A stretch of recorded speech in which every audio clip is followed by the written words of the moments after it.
तो ठीक है, शुरू करते हैं आज की क्लास। फिर संविधान में भाग 18 आपातकालीन उपबंध पढ़ते हैं आज।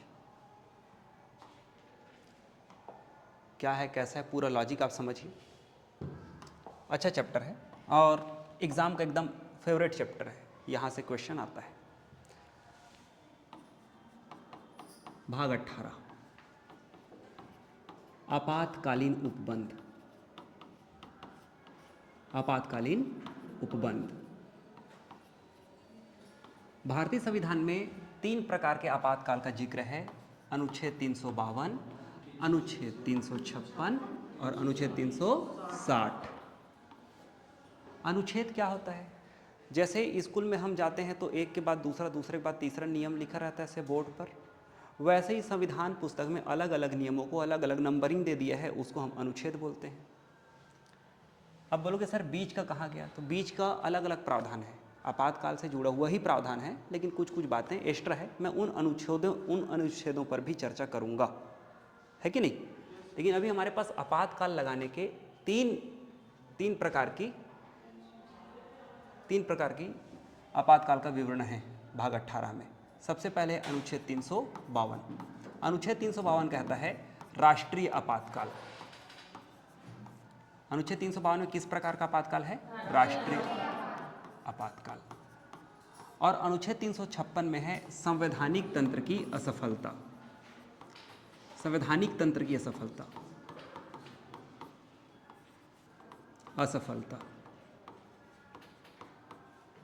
जब किसी राज्य में वहाँ के मंत्री, मुख्यमंत्री, लगा दो भाई इसको, राज्य की शासन को नहीं संभाल पाते हैं तो उस राज्य में संवैधानिक तंत्र की असफलता मान के केंद्र वहाँ के कानून को अपने अंडर ले लेता है। इसी को ही राष्ट्रपति शासन भी बोला जाता है। इसी को क्या बोला जाता है? राष्ट्रपति शासन। एक्चुअली में संविधान में राष्ट्रपति शासन नहीं लिखा है। जब मैं पढ़ाऊँगा और आपको संविधान की मूल प्रति भी दिखाऊँगा तो उसमें लिखा है संवैधानिक तंत्र की असफलता, न कि राष्ट्रपति शासन। अनुच्छेद 360, इसमें वित्तीय आपातकाल का वर्णन है। वित्तीय आपातकाल का, जब भारत देश की साख कमज़ोर हो जाए या पैसों की समस्या आ जाए भारत देश में, तो उसको बोलते हैं वित्तीय आपातकाल। उस समय लग जाता है वित्तीय आपातकाल। लेकिन आज तक ऐसी कोई कंडीशन नहीं आई है। ये भी लग चुका है, ये भी लग चुका है। संवैधानिक तंत्र की असफलता को देखते हुए राष्ट्रपति शासन भी लग चुका है बहुत बार, और 3 बार लग चुका है राष्ट्रीय आपातकाल। ये 3 बार लग चुका है। ये दोनों हमने जर्मनी से लिया है, अर्थात राष्ट्रीय आपातकाल और राष्ट्रपति शासन जर्मनी के संविधान से प्रेरित है, जर्मनी से प्रेरित है। जबकि वित्तीय आपातकाल ये यूनाइटेड स्टेट ऑफ अमेरिका से प्रेरित है, अमेरिका से प्रेरित है।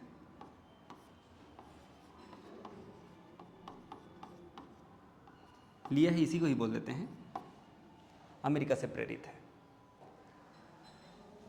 पहले हम अनुच्छेद 352 पर पूरा चर्चा कर लेते हैं, क्योंकि वर्तमान में संविधान की हत्या दिवस मनाया गया है, तो क्यों मनाया गया, कैसे मनाया गया, उस पर भी हम चर्चा करेंगे। तो हेडिंग डालिए अनुच्छेद 352।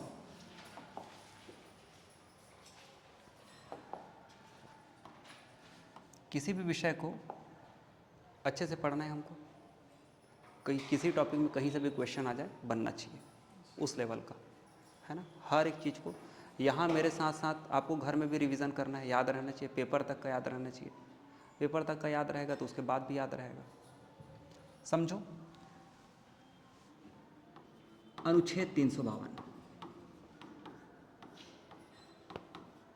अनुच्छेद 352 का शीर्षक हमने लिखाया था राष्ट्रीय आपातकाल।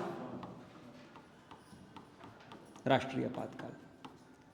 राष्ट्रीय आपातकाल लगाने के 3 अलग अलग कारण हो सकते हैं। राष्ट्रीय आपातकाल लगाने के 3 कारण हो सकते हैं। पहला कारण हो सकता है बाह्य आक्रमण। पहला कारण क्या हो सकता है? बाह्य आक्रमण व युद्ध व सशस्त्र विद्रोह। सशस्त्र विद्रोह। ये 3 कारण हो सकते हैं। अब इन 3 कारणों को आप समझो पहले। बाह्य आक्रमण क्या है, युद्ध क्या है, सशस्त्र विद्रोह क्या है। बाह्य आक्रमण, इन दोनों को तो हम बाह्य आपातकाल भी कहते हैं। इन दोनों को ही हम बाह्य आपातकाल बोलते हैं, बाहरी आपातकाल बोलते हैं। इन दोनों को ही बाहरी आपातकाल कहा जाता है। और इसे कहा जाता है आंतरिक आपातकाल। आंतरिक आपातकाल। ऐसा क्यों? आइए समझिए।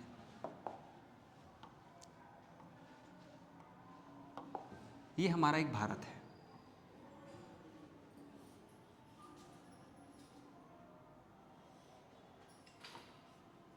ये हमारा भारत है। हमारे भारत देश के आस पड़ोस में आप देखो कितने अच्छे लोग रहते हैं। ये देखिए पाकिस्तान के अच्छे अच्छे लोग जो आए दिन भारत पर आने का प्रयास करते हैं गन वन लेकर। और ऐसे ही प्रयास इन छोटी छोटी आंख वालों का भी है, चीन का।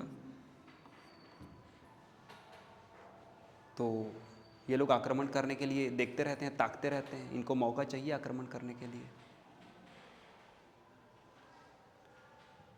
तो अब आप देखिए, ये जो चीन है, चीन का कभी हमको आशंका लग जाता है हमारे देश को कि चीन हमारे देश में आक्रमण करने वाला है। आशंका, संभावना, आक्रमण नहीं किया है, संभावना। जैसे भी कुछ समय पहले आक्रमण की संभावना हो गई थी। अभिनंदन सिंह जब यहाँ फंसे थे, है कि नहीं? आक्रमण हुआ नहीं था, वो संभावना थी। वैसे ही अगर कोई संभावना हो जाता है तो आपातकाल लगाया जा सकता है। अब देखो आक्रमण कौन कर रहा है? दूसरे देश के लोग ही तो यहाँ कर रहे हैं। और अगर आक्रमण कर दिए, संभावना हमको पता ही नहीं चला कि कब आक्रमण कर दिया। 1962 में यही हुआ था, अचानक चीन आकर आक्रमण कर दिया था। उसको बोलते हैं युद्ध। संभावना एवं युद्ध। तो अब हमको उसका प्रतिक्रिया भी देना पड़ेगा भाई। ऐसा थोड़ी ना कि आओ तुम हमारे ऊपर आक्रमण करो, हम चुपचाप बैठे रहेंगे, ऐसे थोड़ी ना करेंगे। हम भी तो अपना हथियार उठाएंगे। इतनी सारी सेनाएं क्यों है हमारे पास? जल सेना, थल सेना, वायु सेना। उन्हीं से निपटने के लिए तो है, देश की सुरक्षा के लिए। तो कई बार युद्ध में हमारी सेना किसी किसी देश से, मान लो जब वो लोग 2-3 देश मिल गए और 2-3 देश मिलकर भारत से लड़ रहे हैं, तो अगर हमारी सेना कम पड़ गई तो फिर हमें तैयार रहना पड़ेगा ना। जैसे यूक्रेन वाले लोग अभी जब फिलिस्तीन के साथ जब इजराइल का युद्ध होता है, फिलिस्तीन के साथ अभी इजराइल का युद्ध हुआ था, तो इजराइल के जितने भी देश में लोग रहते हैं, लड़कियां वड़कियां सारे के सारे अपने देश लौट गए, लाखों करोड़ों का पैकेज छोड़कर कि पहले देश फिर हमारी कमाई। चाहते तो वो दूसरे देश में रहते थे, वो वहाँ की नागरिकता लेकर बच सकते थे, लेकिन वो लोग अपने देश गए। जैसा भी होगा देखेंगे, लड़ेंगे करके। यूक्रेन में भी, अब हालांकि रूस बहुत बड़ा है, यूक्रेन के लोग भी यूक्रेन वापस गए, अपने देश को बचाने के लिए लड़े। मतलब देशभक्ति तो दिखानी पड़ेगी ना। लेकिन भारत में ऐसा कंडीशन आप बोलोगे ना, तो फिर भारत के लोग ऐसे नहीं आ सकते बिना बुलाए, ज़बरदस्ती करना पड़ेगा। ज़बरदस्ती में भी छुपेंगे, का पता वहाँ जा बोलते हमन मर जब उनका करके। तो फिर उस समय केंद्र संप्रभुता को, देश की एकता अखंडता को देखती है और पूरे के पूरे देश के शासन को अपने हाथ में ले लेती है। पूरे देश के शासन को अपने हाथ में ले लेती है। ठीक है, प्रवीण वाला दरवाजा बंद कर दो तो जाओ। आपातकाल लगा देती है।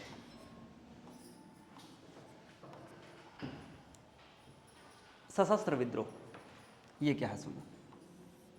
भारत देश के अंदर ही आम जनता व पुलिस प्रशासन या सैन्य प्रशासन के मध्य कोई विवाद उत्पन्न हो गया। मतलब देश के अंदर की घटना है ये। सशस्त्र विद्रोह क्या है? देश के अंदर की घटना। इसी कारण हमने इसको क्या नाम दिया है? और ये दोनों बाहरी आक्रमण से प्रभावित हैं करके हमने इसको बाह्य आपातकाल कहा है। ठीक है। हालांकि आपातकाल लगाने के तीन कारण हैं, लेकिन 2 कारणों को हम बाहर का मानते हैं और एक कारण को हम अंदर का मानते हैं। मूल संविधान में सशस्त्र विद्रोह नहीं था। मूल संविधान में सशस्त्र विद्रोह नहीं था। मूल संविधान में था आंतरिक अशांति। मूल संविधान में क्या लिखा था? आंतरिक अशांति लिखा था। और इंदिरा गांधी ने 1975 में इसी आंतरिक अशांति का प्रयोग करते हुए आपातकाल लगवाया था। आंतरिक अशांति, इस आंतरिक अशांति को 44वें संविधान संशोधन 1978 में बदला गया है और इसे नाम दिया गया है सशस्त्र विद्रोह। संविधान में किसी अनुच्छेद को जोड़ना है या किसी अनुच्छेद को हटाना है या किसी अनुच्छेद में कोई शब्द भी होता है ना, उसको चेंज करना होता है ना, तो भी संविधान संशोधन किया जाता है। संविधान में लिखे हुए शब्दों को बदलना है तो हमने शब्द ही तो बदला, 352 के अंदर ही है, लेकिन आंतरिक अशांति को निकाला और सशस्त्र विद्रोह को ऐड किया। 44वें नंबर का था ये बदलाव और सन था 1978। 448 याद रखना, 1978। और ये भी अब हम आगे देखते हैं आपातकाल की घोषणा कैसे की जाती है। आपातकाल की घोषणा कैसे की जाती है, बढ़े आगे।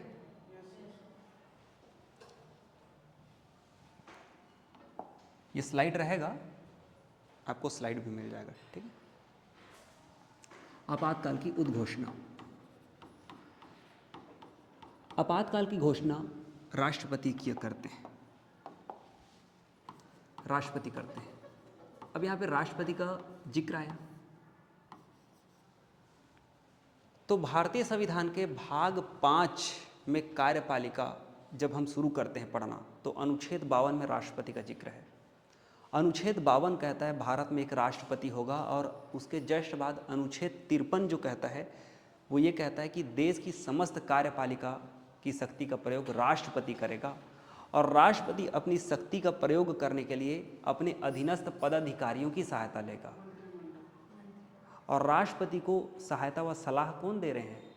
मंत्रिपरिषद या मंत्रिमंडल। मंत्री, राष्ट्रपति मंत्रियों की सलाह पर कार्य करते हैं, ठीक है। तो अनुच्छेद 352 में लिखा हुआ है कि राष्ट्रपति को 44वें संविधान संशोधन से जोड़ा गया है। राष्ट्रपति अपने मन से आपातकाल की घोषणा नहीं करेगा, मंत्रिमंडल के लिखित आवेदन पर तो मंत्रिमंडल इनको लिख कर देंगे। मंत्रिमंडल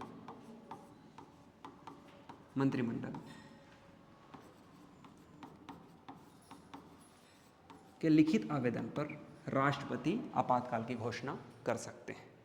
आपातकाल भारत देश के किसी एक हिस्से पर भी लागू हो सकता है। जैसे पाकिस्तान ने आक्रमण कर दिया है जम्मू कश्मीर पर, तो जम्मू कश्मीर के हिस्से पर लग सकता है।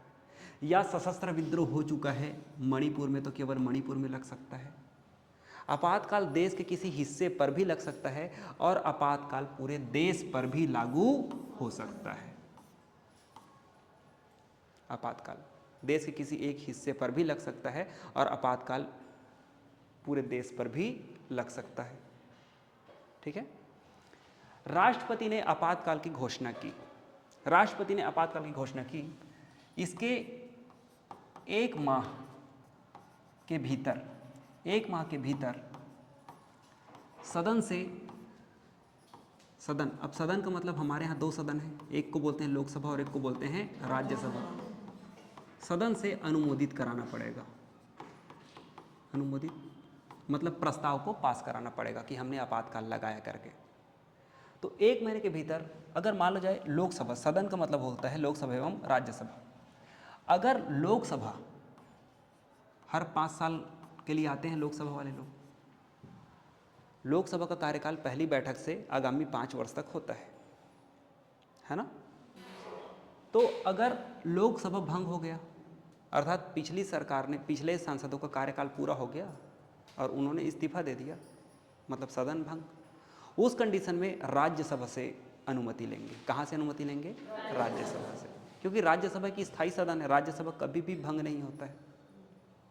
लोकसभा भंग होता है लेकिन राज्यसभा भंग कभी नहीं होता।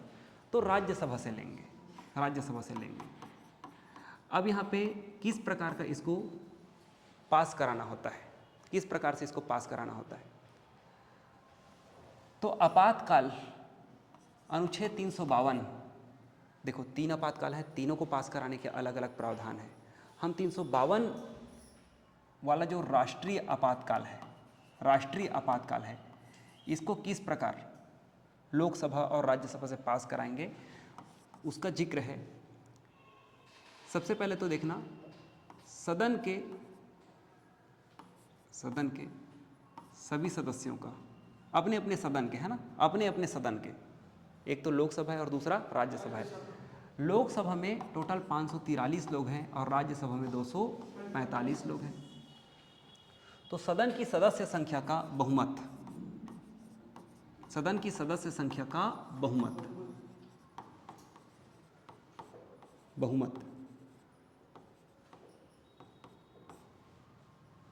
वह उपस्थित एवं मतदान करने वालों का 2/3 बहुमत, मतदान करने वालों का 2/3 बहुमत, 2/3 बहुमत, इस प्रकार के बहुमत का प्रयोग करना होता है। अभी ऐसे समझ में नहीं आएगा, इसको मैं थोड़ा सा एग्जाम्पल देके समझाता हूँ। राष्ट्रपति ने आपातकाल की घोषणा कर दी, राष्ट्रपति ने आपातकाल की घोषणा कर दी।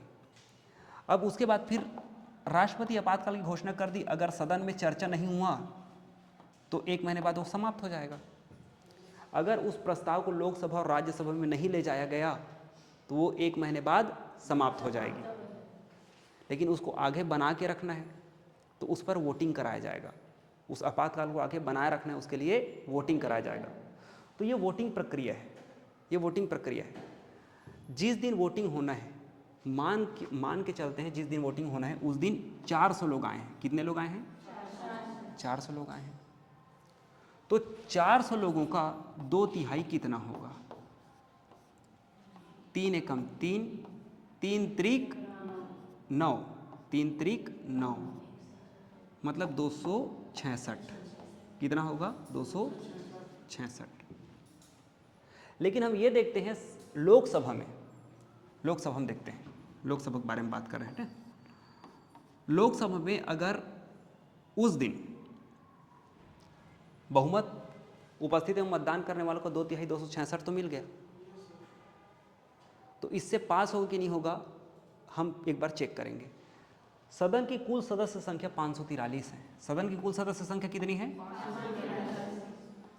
इसका बहुमत क्या होता है? आधे से एक ज़्यादा। बहुमत का मतलब क्या होता है?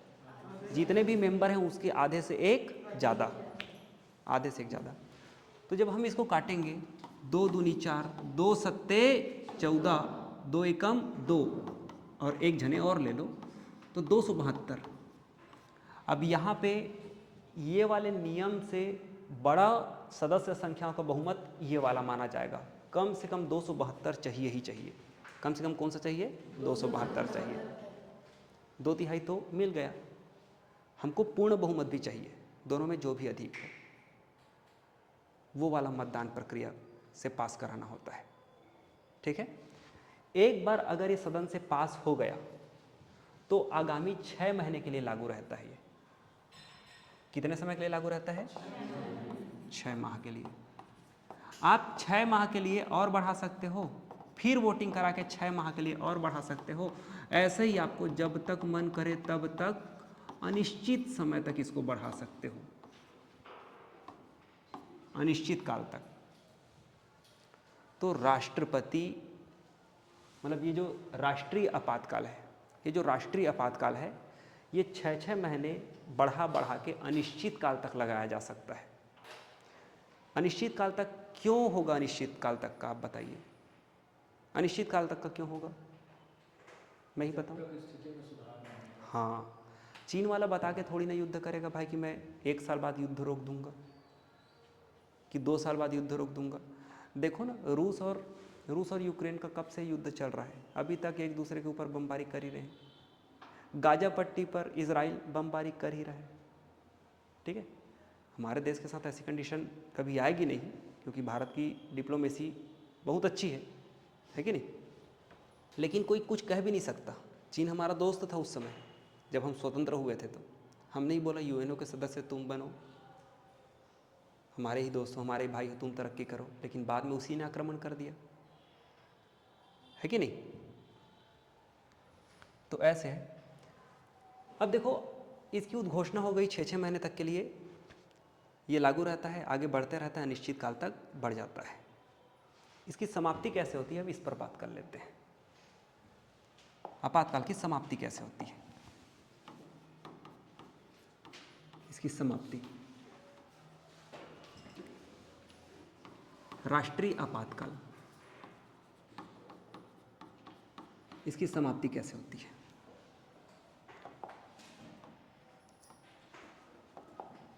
तो राष्ट्रीय आपातकाल की समाप्ति राष्ट्रपति, अब मंत्रिमंडल बोलेंगे कि हो गया भाई वापस ले लो, तो राष्ट्रपति वापस ले लेंगे। कुछ नहीं, कहीं मत वत कराने की जरूरत नहीं, राष्ट्रपति सीधे ही वापस ले लेते हैं। राष्ट्रपति इसे वापस ले सकते हैं। दूसरा नंबर, यहाँ पे सदन नहीं लिखना, यहाँ पे लिखना लोकसभा। जब इसको लागू कराना है तो राज्यसभा लोकसभा दोनों से प्रस्ताव पास कराना है, लेकिन इसे हटाना है तो केवल और केवल लोकसभा साधारण बहुमत से बिल पास कर दे कि आपातकाल को हटाना है करके, तो राष्ट्रपति उसे हटाने के लिए बाध्य होते। तो लोकसभा की साधारण बहुमत से, लोकसभा की साधारण बहुमत से, साधारण बहुमत से हटाया जा सकता है। उसके बाद फिर अगर मान लो जाए लोकसभा का सत्र ना चल रहा हो, वोटिंग ना हो रहा हो, तो लोकसभा के ही 1/10 सदस्य लोग राष्ट्रपति से आवेदन करेंगे। लोकसभा के 1/10 लोग। अब देखो, सदन का सत्र का मतलब सारे के सारे दिल्ली में मीटिंग करते रहते हैं, सत्र बोलते हैं उसको। क्या पता सांसद जैसे अपने अपने एरिया में काम करा रहे होंगे और देश की स्थिति में सुधार हो गया, अब आपातकाल को हटाया जाना है, तो लोकसभा के 1/10 सदस्य, 1/10 सदस्य, 543 का 1/10 लगभग 54, तो 1/10 सदस्य राष्ट्रपति को आवेदन करेंगे। फिर राष्ट्रपति, फिर उसके बाद फिर राष्ट्रपति 14 दिन के भीतर विशेष बैठक कराएंगे, विशेष बैठक, और फिर इस बैठक में साधारण बहुमत का प्रयोग किया जाएगा और राष्ट्रीय आपातकाल के उपबंध को वापस ले लिया जाएगा, वापस ले लिया जाएगा। क्लियर है। अर्थात हटाने की पावर, हटाने की शक्ति लोकसभा के पास है। किसके पास है? लोकसभा के पास है, या तो फिर राष्ट्रपति खुद ही वापस ले लेंगे। अब देखते हैं कितने बार लगा है भारत देश में अनुच्छेद 352 का प्रयोग, कितने बार किया गया है, बताएं। अनुच्छेद 352 का प्रयोग, अनुच्छेद 352 का प्रयोग, अनुच्छेद 352 का प्रयोग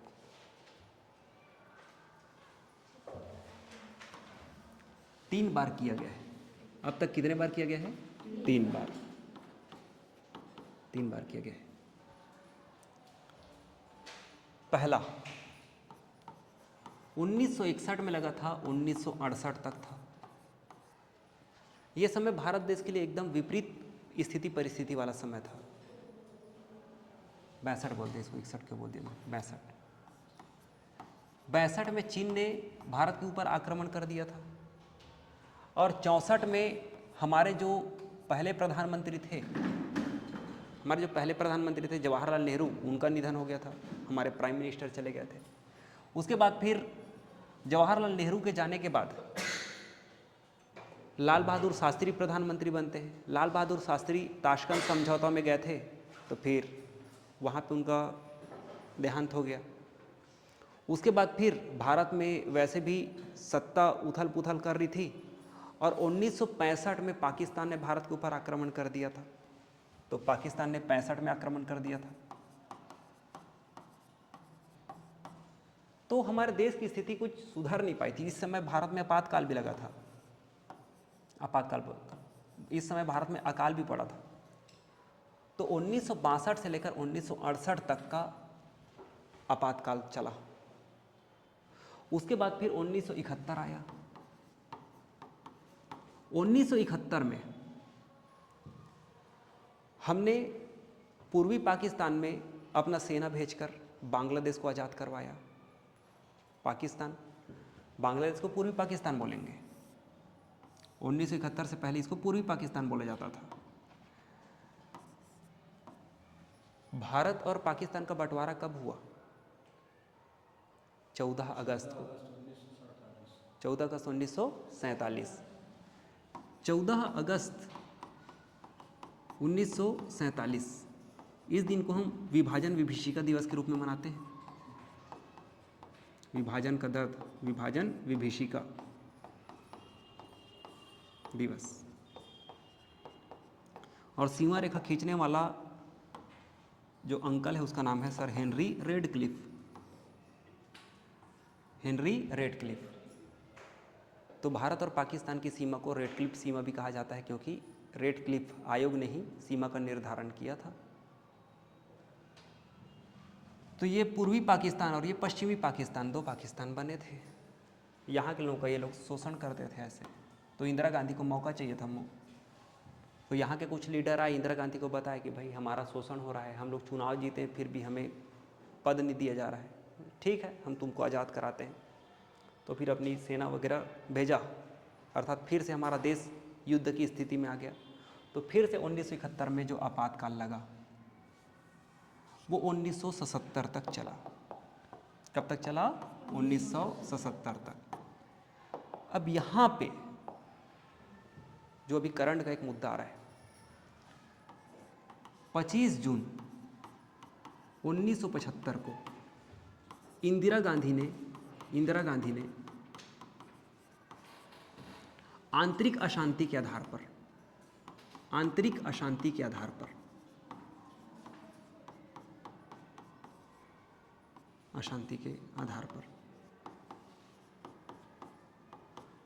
फिर से आपातकाल लगवा दिया,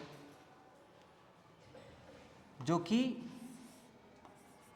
21 मार्च 1977 तक लगा हुआ था। टोटल 21 महीने। आंतरिक अशांति के आधार पर कितने महीने तक लगा हुआ था? 21 महीने तक। क्या कारण था, थोड़ा चर्चा कर ले। 71 से 77 में दोनों शामिल थे, राष्ट्रीय पातकाल। अभी वही बता रहा हूँ। 1971 से लेकर 1977 तक का ये जो था, ये वही वाला था, बाह्य आपातकाल वाला। तो फिर ये कैसे लगा, अब हम इस पर चर्चा करेंगे। तो उससे पहले मैं आपको कुछ स्टोरी बता देता हूँ।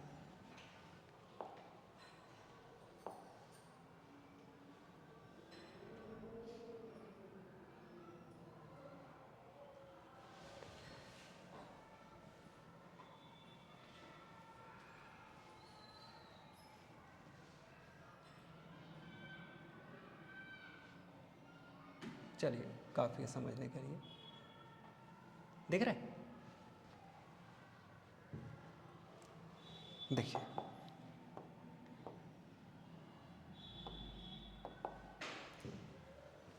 1971 में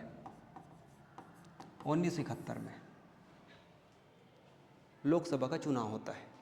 1971 में लोकसभा का चुनाव होता है और इस चुनाव में रायबरेली से चुनाव लड़ती हैं इंदिरा गांधी। ये इंदिरा गांधी है, देश की पहली महिला प्रधानमंत्री 1971 में। रायबरेली, इनके हस्बैंड भी फिरोज गांधी, वो भी रायबरेली से ही चुनाव लड़े थे। पहले आम चुनाव में 1952 में, ये भी वहीं से लड़ी। और वहीं पे वहाँ का जो लोकल लीडर था जिसका अपने एरिया में अच्छा पकड़ था, जिसका नाम था राज नारायण। क्या नाम था? राज नारायण। दोनों चुनाव लड़ते और भी बहुत सारे लोग खड़े थे, लेकिन मेन जैसे हमारे यहाँ अभी चुनाव होता तो हम बीजेपी और कांग्रेस वालों की तरफ ध्यान देते हैं ना, और कौन कहाँ से खड़े हो रहा है उसको हम ध्यान नहीं देते, आम आदमी से कौन खड़े हो रहा है ये सब। इसी प्रकार वहाँ पे दो दल था, एक तो राजनारायण था और एक तो इंदिरा गांधी थी। तब दोनों में जब चुनाव होता है तो इंदिरा गांधी अच्छे खासे मतों से जीत जाती है। ये भाई साहब अनुमान नहीं लगाए थे कि इतना मतों से कैसे जीत जाएगी, क्योंकि मेरे एरिया में मेरा पकड़ भी अच्छा खासा है, कुछ लोगों को पता चल जाता है, अनुमान हो जाता है, ये वैसे लीडर थे। तो फिर इन्होंने इलाहाबाद हाई कोर्ट का दरवाज़ा खटखटाया। इन्होंने कहाँ का दरवाज़ा खटखटाया? इलाहाबाद हाई कोर्ट का। जगमोहन लाल सिन्हा ये इलाहाबाद हाई कोर्ट के जज रहेंगे जो अंतिम फैसला सुनाएंगे। जगमोहन लाल सिन्हा, इन्होंने इलाहाबाद हाई कोर्ट का दरवाज़ा खटखटाया। वहाँ पे इन्होंने इंदिरा गांधी के ऊपर कुछ इल्ज़ाम लगाए कि इन्होंने बैलेट पेपर का गलत प्रयोग किया है। चुनाव उस समय बैलेट पेपर के माध्यम से हुआ करता था, तो इन्होंने कुछ केमिकल वगैरह का दुरुपयोग किया है और सरकारी संसाधनों का भी गलत प्रयोग किया है और सरकारी अधिकारियों का चुनाव प्रचार में प्रयोग किया है। ऐसे 7 बड़े बड़े मुकदमे चले थे इंदिरा गांधी पर, जिसमें 5 में बरी हो गई, लेकिन 2 उन पर साबित हो गया। इलाहाबाद हाई कोर्ट फैसला सुनाने में 1975 तक समय लगा दिया, क्योंकि बहुत सारे जज बदले थे इस बीच में। मामला चलता था, जज बदल जाते थे, मामला चलता था, जज बदल जाते थे। कुछ ज़्यादा ईमानदार थे जगमोहन लाल सिन्हा, इनको बहुत सारा ऑफर दिया गया, डराया गया, धमकाया गया, लेकिन फिर भी ईमानदार, अच्छे खासे ईमानदार थे। तो इन्होंने फिर फाइनली फैसला सुना दिया। जगमोहन लाल सिन्हा ने कि भाई आप दोषी हैं और आपको प्रधानमंत्री के पद से इस्तीफा देना पड़ेगा, और मैं 6 साल के लिए आप चुनाव नहीं लड़ सकते, मैं आपका चुनाव लड़ने का अधिकार रद्द करता हूँ 6 साल के लिए। इन्होंने फैसला सुना दिया। जैसे ही यहाँ का फैसला आता है, एक्चुअली में जो हमारा जनप्रतिनिधि अधिनियम है ना, उसमें लिखा हुआ है कि जिस एरिया का जहाँ का चुनाव है उसी एरिया का कोर्ट उसको सुलझाएगा करके। तो ये उत्तर प्रदेश का मामला था, तो उत्तर प्रदेश के कोर्ट में इस मामले को सुलझाया गया। इंदिरा गांधी के चुनावी जीत को, लोकसभा सदस्य के चुनावी जीत को यहाँ पे बर्खास्त गलत माना गया। इनको इस्तीफा देना था। ये इस्तीफा लिख भी चुकी थी, लेकिन इनका पुत्र संजय गांधी इनको इस्तीफा देने से मना कर दिया, और भी दूसरे कुछ कंडीशन है करके। इसी समय सिद्धार्थ शंकर रे, इसी समय एक व्यक्ति हैं, उनका नाम याद रखना, सिद्धार्थ शंकर रे। ये उस समय पश्चिम बंगाल के मुख्यमंत्री हुआ करते थे, सिद्धार्थ शंकर रे। तो ये वेस्ट बंगाल के सीएम थे। ये उस समय दिल्ली आए थे, तो इनको इंदिरा गांधी ने बुलाया कि कैसे करना चाहिए करके। और इसी दिन 24 मार्च का ये छवि चित्र है, 24 मार्च का फोटो है। 24 मार्च को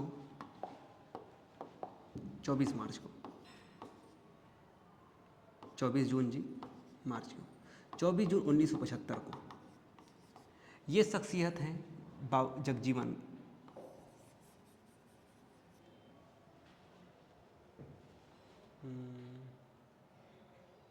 जयप्रकाश नारायण। ये शख्सियत कौन है? जयप्रकाश नारायण। पीछे आपको भीड़ दिख रही है? इसमें अधिकांश स्टूडेंट हैं। पीछे जो भीड़ दिख रही है उसमें छात्र आंदोलन के नेता जयप्रकाश नारायण। ये इसको इंदू बेटी भी बोलते थे, जयप्रकाश नारायण। लेकिन इंदिरा गांधी के गलत तरीके से चुनाव जीतने पर ये नाराज़ थे। इन्होंने भी बोला कि आप इस्तीफा दे दीजिए करके, नहीं दी, तो फिर इन्होंने आंदोलन करना शुरू कर दिया। 24 जून को ये प्रधानमंत्री आवास से कुछ दूर आगे छात्रों को एक बहुत बड़ा हुजूम जमा करके देश की सेनाओं को और देश के पुलिस प्रशासन को ये बोल रहे हैं कि आप इस सरकार का बात ना मानो, ये तो खुद गलत तरीके से चुनाव जीत कर देश में शासन कर रही है, जनता के साथ गलत कर रही है। और इन्होंने यहाँ पे रामधारी सिंह दिनकर का कविता भी गाया कि सिंहासन छोड़ो जनता आई करके। इतना बड़ा आंदोलन।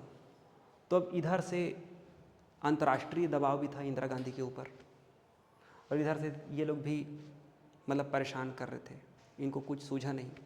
सिद्धार्थ शंकर रे जो कि न्यायिक जानकार भी थे और एक सीएम भी थे, अपने वित्त मंत्री से न, अपने कानून मंत्री से न पूछकर सिद्धार्थ शंकर रे से इन्होंने सलाह ली। तो सिद्धार्थ शंकर रे ने बोला कि मैडम एक साथ दो आपातकाल तो आप नहीं लगा सकते, पहले से ही लड़ाई झगड़े वाला बाह्य आक्रमण वाला आपातकाल लगा हुआ है। अगर आपको आपातकाल लगाना है तो आप संविधान में संशोधन कर सकते हैं। तो संविधान में संशोधन होता है, और संविधान में संशोधन होकर संविधान में संशोधन किया गया, और यहाँ पे पैरेलल दोनों आपातकाल एक साथ लगे, दोनों आपातकाल एक साथ लगे। एक तो युद्ध वाला आपातकाल लगा ही था, वो समाप्त नहीं हुआ था, और इंदिरा गांधी ने आंतरिक अशांति के आधार पर फिर से आपातकाल लगवा दिया, फिर से आपातकाल लगवा दिया।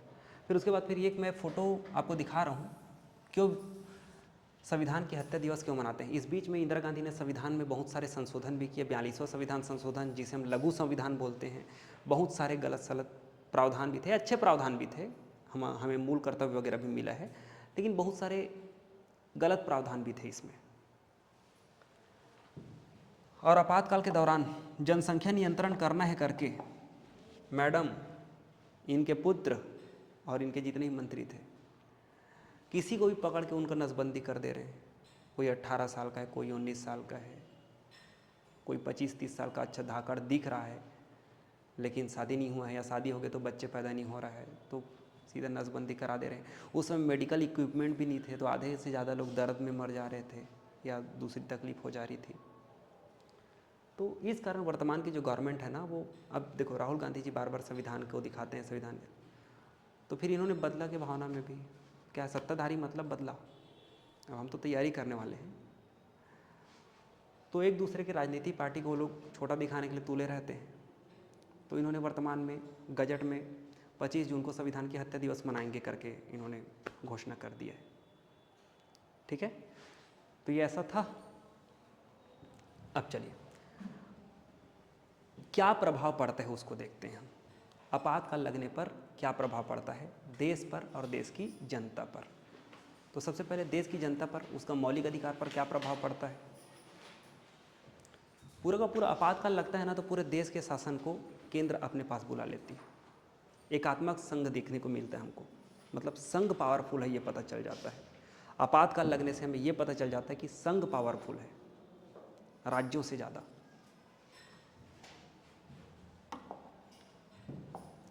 तो आपातकाल के प्रभाव, राष्ट्रीय आपातकाल के प्रभाव, राष्ट्रीय आपातकाल के प्रभाव। सबसे पहले हम देख लेते हैं मौलिक अधिकार पर क्या प्रभाव पड़ता है।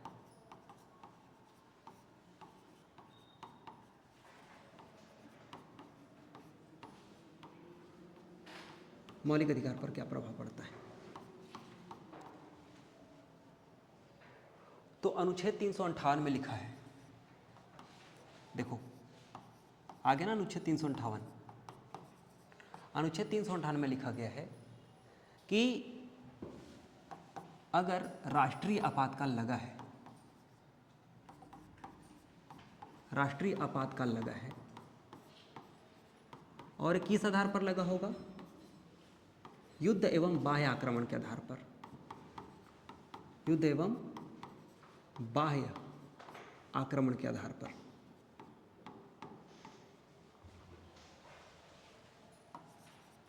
के आधार पर लगा हो, युद्ध एवं बाह्य आक्रमण के आधार पर लगा हो, तो अनुच्छेद 19 निलंबित हो जाता है। तो अनुच्छेद 19 निलंबित हो जाता है। अनुच्छेद 19 निलंबित हो जाता है। अनुच्छेद 19 निलंबित हो जाता है। निलंबित का मतलब होता है कि कुछ समय के लिए अनुच्छेद 19 लोगों से छीन लिया गया है, कुछ समय के लिए। जैसे ही आपातकाल हटेगा वैसे ही अनुच्छेद 19 लागू हो जाएगा। अनुच्छेद 19 क्या है, अनुच्छेद 19 हमें 6 प्रकार की स्वतंत्रता देता है। अनुच्छेद 19 हमें 6 प्रकार की स्वतंत्रता देता है। अगर ये 6 प्रकार की स्वतंत्रता दिया जाएगा तो क्या मतलब आपातकाल लगाने का? ये 6 प्रकार की स्वतंत्रता क्या है? कुछ भी बोलने का, अभिव्यक्ति की आज़ादी, हम सरकार के खिलाफ, सरकार अगर कुछ गलत कर रहा है तो बोल सकते हैं। अगर आपातकाल लगा है तो सरकार कुछ न कुछ तो ऐसा डिसीजन लेगी जो जनता को अच्छा ना लगे, है कि नहीं? तो वो उस अधिकार को छीन लेती है, अभिव्यक्ति को। प्रेस कुछ भी छाप सकती है तो प्रेस की स्वतंत्रता अभिव्यक्ति में ही शामिल है, उसे छीन लेती है।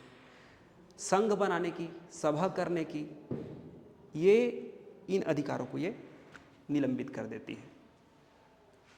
अनुच्छेद 19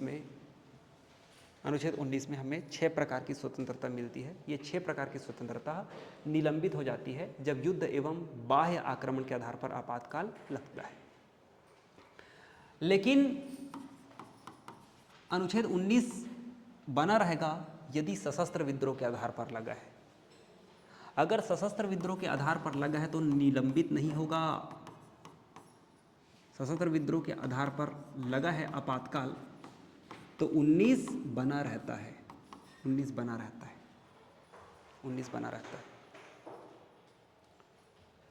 वहीं पे अनुच्छेद 359 कहता है, अनुच्छेद 359 कहता है कि राष्ट्रपति अन्य मौलिक अधिकारों को भी निलंबित कर सकता है। अनुच्छेद 19 कहता है, 359 कहता है राष्ट्रपति अन्य मौलिक अधिकार को भी निलंबित कर सकते हैं। तो 19 का निलंबित होने का, अनुच्छेद 19 का निलंबन का जिक्र अनुच्छेद 358 में है, जबकि उसके अलावा जो मौलिक अधिकार दिए गए हैं उसको निलंबित करने की शक्ति राष्ट्रपति के पास है 359 में।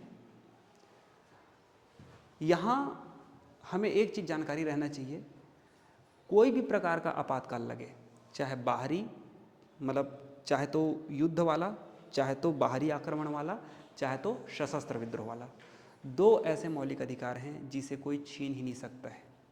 2 मौलिक अधिकार, मतलब 2 ऐसे अनुच्छेद हैं मौलिक अधिकार के अंतर्गत जिसे कोई छीन ही नहीं सकता है। वो अनुच्छेद हैं अनुच्छेद 20 और 21। अनुच्छेद 20 और 21, अनुच्छेद 20 और 21 बना रहता है ना। अनुच्छेद 20 और 21 यह बना रहता है। अनुच्छेद 20 और 21 बना रहता है। अनुच्छेद 20 क्या है? दोष सिद्ध, जिनका दोष सिद्ध हो चुका है, कोई लोग दोषी हैं तो उनको संरक्षण देता है। कोई व्यक्ति दोषी है, वो जेल वेल में बंद है, तो उसको मार पीट के खुद ही गवाह बनने के लिए मजबूर नहीं करेंगे। और दूसरा, वो क्राइम किया है 2010 में और उसको सज़ा देने के लिए कोई कानून बना है, कोई आदमी क्राइम किया है 2010 में और उसको सज़ा देने के लिए कानून बना है 2012 में, तो अब 2012 के बाद जो आदमी अपराध करेगा ना, उसे सज़ा दिया जाएगा। उससे पहले जो किया है वो थोड़ा बहुत पनिशमेंट में से छूट जाएगा। गलती बोल के जी, वो छूट जाएगा। तो दो सिद्ध व्यक्ति का संरक्षण अनुच्छेद 20, और एक सजा के लिए, एक बार अपराध किया उसके लिए 2 सजा नहीं दिया जाएगा। अनुच्छेद 21 ये सम्मानपूर्वक जीवन जीने की स्वतंत्रता देता है हमें। सम्मानपूर्वक जीवन जीने की स्वतंत्रता देता है अनुच्छेद 21। तो ये दोनों का दोनों बना रहता है। ये दोनों किसी भी प्रकार से निलंबित नहीं किया जा सकता। अब इसके बाद फिर देखते हैं कानून बनाने की क्षमता में कहाँ वो परिवर्तन होता है एवं कार्य करने की क्षमता में कहाँ परिवर्तन होता है, जिसको हम बोलेंगे विधायिका एवं कार्यपालिका में प्रभाव। आपातकाल लगने पर विधायिका एवं कार्यपालिका में क्या प्रभाव पड़ता है। तो विधायिका को देख लेते हैं पहले। कार्यपालिका को सुन लो। केंद्र के निर्देश पर राज्य सरकार को काम करना पड़ता है। राज्य सरकार का विधानसभा बना रहेगा। अनुच्छेद 352 लगा है ना, तो राज्य की विधानसभा बनी रहेगी। राज्य में मुख्यमंत्री रहेंगे, मंत्री रहेंगे, रहते हैं। लेकिन केंद्र सरकार के आदेश पर काम करते हैं। अब कानून देखना, कानून क्या होता है। आपातकाल चाहे भारत देश के किसी एक कोने में क्यों न लगा हो, किसी एक कोने में क्यों न लगा हो, या पूरे भारत में लगा हो, आपातकाल आपातकाल जब लगा हुआ है तो राज्य सूची पर कानून बनाने का अधिकार संसद को मिल जाता है। राज्य सूची के विषय पर कौन कानून बनाएगा? के विषय पर देखो, सबका अलग अलग कानून बनाने का अधिकार है। पंचायत के लिए, पुलिस के लिए राज्य सरकार कानून बनाती है, और ट्रेन के लिए, आर्मी के लिए केंद्र सरकार कानून बनाती है। विषयों का बंटवारा पढ़ते हैं हम भाग 11 में, अनुसूची 7 में उसका स्पष्टीकरण है। तो राज्य सूची पर, राज्य सूची के विषय पर कानून बनाती है संसद। और यह आपातकाल के समाप्त होने के 6 महीने बाद तक लागू रहता है। संसद ने जो कानून बनाया है राज्य सूची पर, यह कब तक लागू रहता है?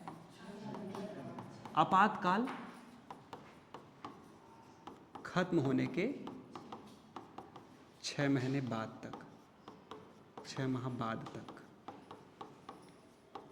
लागू रहता है। राजस्व के बंटवारे में बदलाव कर सकती है, राजस्व के बंटवारे में बदलाव कर सकती है। जैसे केंद्र राजस्व को राज्यों को बांटती है ना, तो जब आपातकाल लगा है ना, तो जिसको उसने वादा किया सामान्य कंडीशन में, हम तुमको 40% को राज्यों में बांटेंगे। अभी केंद्र को ज़्यादा ज़रूरत है पैसे की, अपने बच्चों की रक्षा करना है अभी। राज्यों की जी बोलेगा अपना खर्चा पानी थोड़ा बहुत से चला लो, बाकी अभी हमको डिफेंस सेना के लिए कुछ हथियार वगैरह खरीदना है, तो वो राजस्व के बंटवारे में बदलाव कर सकती है। ठीक है। लोकसभा एवं विधानसभा के कार्यकाल को एक साल बढ़ा सकती है।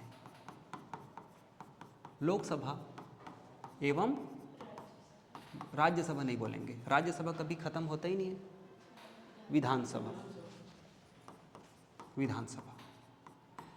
के कार्यकाल को एक साल करके बढ़ाया जा सकता है, ऐसा हुआ है 1975 में, सकता है। तो ये होते हैं आपातकाल उपबंध। ठीक है, इतनी बातें आप ध्यान रखेंगे। चलिए, अब गणित पढ़ने का समय हो गया है, बाकी कल पढ़ाऊंगा इसके आगे का। Thank you.